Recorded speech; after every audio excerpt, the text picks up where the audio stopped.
In this video, we are going to learn that how we can perform multiple regression analysis in SPSS. We are not going into the details that how we can check the assumptions of this analysis, but in this video, we will see that how we can perform this analysis in SPSS, and we will also see that how we can interpret the whole analysis output. So let's start. Multiple linear regression analysis is used when we have multiple independent variables and one dependent variable.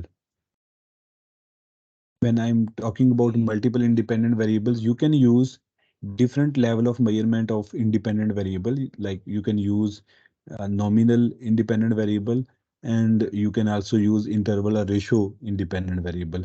But most of the time, when multiple linear regression is performed, we normally used interval or ratio level independent variable, and the level of measurement for our dependent variable will be interval or ratio. We normally do not use dependent variable as nominal with certain categories. If you are going to use a dependent variable with different categories or nominal variable, you can go for logistic regression. But multiple linear regression, we use normally dependent variable as interval or ratio. So there are number of techniques in this analysis, and I'm also not going to in details in those ways, like how to perform hierarchical linear regression and stepwise linear regression. Here we just simply going to see that how we can perform multiple linear regression in SPSS. So if I'm going to tell you, if I tell you that what is the basic example of this whole multiple linear regression analysis. So here, suppose you want to analyze how different factors such as social media exposure, voter opinion, voter trust, candidate image, and political party image influence the intention to vote for a certain candidate. You can use multiple regression to estimate the relationship between these variable and the voting intention. So if you have to draw the picture of this multiple regression, so here is a complete example in a model form where we have social media exposure, voter opinion, voter trust, candidate image, political party image as independent variable, and we have a dependent variable as intention to vote. I'm repeating again, your independent variable should be in an interval or ratio level, and your dependent variable will be also will be measured on interval or ratio level.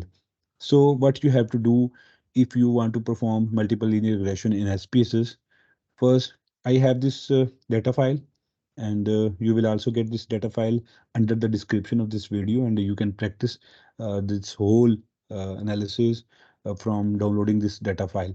So for multiple linear regression, you have to go to analyze, and here you find out regression and linear option. You will go to the linear option, and here you can simply see that there is an independent box and dependent box. You can simply put the independent variable in your independent box, and then dependent box you can put your dependent variable.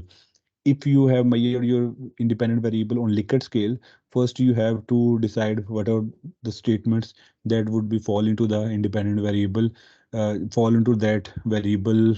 You can compute that variable, and if you want to compute the score through imputation option of MS software, you can also do that. But I have simply computed the different independent variables statements. Like if I have optimism variable, optimism, that how much optimistic the people are about their future. So I have six statements, and I have clubbed them into the one simple variable, which is optimism. And then I have a mastery scale. What mastery scale mean?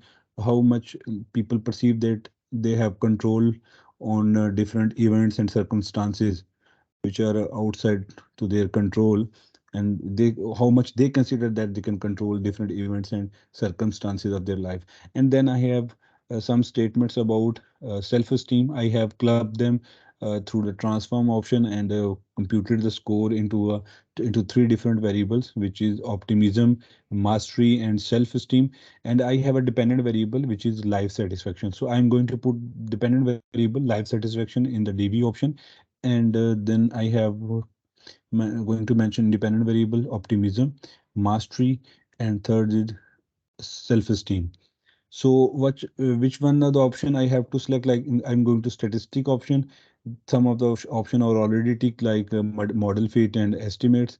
I'm going to tick the descriptive option. It will give me the correlation of these variables. And I'm not going to click other options like part and partial correlation, collinearity, this diagnostic. I will explain these concept in the next video, if when you are going to check the assumptions of multiple linear regression. But here in this video we'll just simply see that how we can perform. And in the next options I'm not going to check anything, and I just simply going to click OK button. So when you will click the OK button, you will see that here you can see descriptive statistics of all the softwares, of all the independent and dependent variables, mean, the standard deviation score. You can also see the correlation table. In the correlation table, we will see that how much our independent variables are related to each other. In multiple linear regression, it is assumed that your independent variable should not be highly correlated, like their correlation value will not be more than zero point 0.7 or above. So we will see that whether our independent variable are highly correlated or not, and we can see that these are not much of highly related. You can create another table for this assumption. This is called as multi-collinearity assumption, where we check the how much our independent variable are related or not. And if you have independent variable which are more related than zero point 0.7 value, you can think about relating one of the independent variable. So in the next video, in the next um, the option, we will see that we have model summary. And in model summary, which we can see that how much our three independent variable, mastery, self-esteem, and total optimism, is explaining are telling us that how much these variable can create the variance in and dependent variable. And this is 32 percent. And we can multiply this 0.32 with 100, and we can see that it is 32. Some people say that, and you will see this in different books, that they told you that you should report the adjusted r square value, because r square value is sometimes considered as exaggerated value. And the true value, which we explain that how much your independent variable are explaining the dependent variable, is 31.5, which is mentioned in adjusted r square box. So can you report, you can report the 31.5 value if you want to tell them that how much your independent variables are explaining the dependent variable. So in the ANOVA table, we will see that whether your model is significant or not. We can check this from this option, significance value. If this value is less than zero point zero 0.05, we can say that our model is significant. And in case we have a value from above zero point zero 0.05, we can say that our model is not significant. If your independent variable is some kind of relationship with your dependent variable, your model will be significant. It will always be insignificant when you have a zero r square value or relationship value. So here in coefficient table, we can see that here we have unstandardized coefficient and standardized coefficient. As per APA guidelines, we normally report the standardized coefficient beta, and it will tell us that how much each variable is contributing toward a dependent variable, and how much significance all the independent variable have for dependent variable. If we see their beta values, like self-esteem has highest beta value, then we have optimism, and then we have mastery. So we can say that self esteem is more important for life satisfaction than optimism and mastery. And the second level is the mastery level, where have we have also optimism importance in life satisfaction, like its value is 0.24, which is bit less than 0.256. So the highest factor is self-esteem, then the second factor is independent variable is optimism as important, and third important factor or important variable is mastery. So we can see all these variable are significant. So here is the simple explanation of multiple linear regression. in SPSS. I will make a video that how we can report this multiple linear regression in as per APA guidelines, and how we can make the table. But so far we have explained that how we can perform this analysis in SPSS, and how we can simply explain the output. Then we can find out which is the major factor, major variable for explaining the dependent variable.